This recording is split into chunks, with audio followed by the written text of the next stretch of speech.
Formula ఈ car race కేసులో రేపు నాంపల్లి ఏసీబీ కోర్టుకు రానున్నారు కేటీఆర్. ఛార్జ్షీట్ని పరిగణనలోకి తీసుకున్న తర్వాత మొదటిసారి ఆయన కోర్టుకు హాజరు కానున్నారు.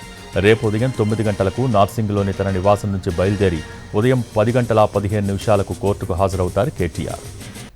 ఫార్ములా ఈ కార్ రేస్ కేసులో రేపు నాంపల్లి ఏసీబీ కోర్టుకు రానున్నారు కేటీఆర్. ఛార్జ్షీట్ని పరిగణనలోకి తీసుకున్న తర్వాత మొదటిసారి ఆయన కోర్టుకు హాజరు కానున్నారు. రేపు ఉదయం 9 గంటలకు నార్సింగ్లోని తన నివాసం నుంచి బయలుదేరి ఉదయం 10:15 కోర్టుకు హాజరవుతారు కేటీఆర్. దీనికి సంబంధించి more updates crime input editor Ramesh Vaitla అందించేందుకు సిద్ధంగా ఉన్నారు. రమేష్, ఫార్ములా ఈ కార్ రేస్ సంబంధించి ఇప్పటికే ఏసీబీ ఛార్జ్ షీట్ దాఖలు చేసింది. ఇందులో మొత్తంగా ఉన్న నిందితులందరూ కూడా రేపు ఉదయం తప్పనిసరిగా హాజరు కావచ్చు. ఎందుకంటే ఛార్జ్ షీట్ ని పరిగణలోకి తీసుకున్న తర్వాత మొదటిసారి అందరు అపీరెన్స్ తప్పనిసరిగా ఉండాల్సి ఉంటుంది.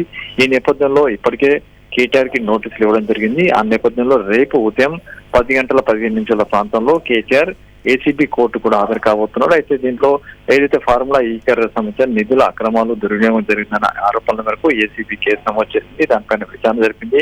ఆ మేరకు ఛార్జ్ షీట్ దాఖలు చేసింది. దాంట్లో ప్రైవేట్ కంపెనీలు ఫార్ములా ఈ కార్ నిర్వహించిన ప్రైవేట్ కంపెనీలతో పాటు ప్రభుత్వ అధికారులు, తర్వాత అప్పటి మంత్రిగా ఉన్న కేటీఆర్ కూడా నోటీసులు జారీ చేసింది.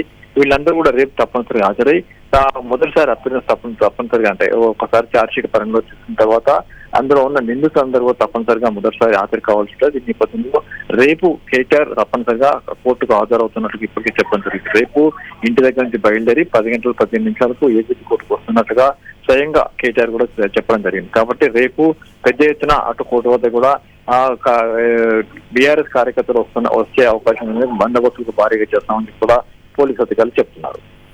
Thank you Ramesh.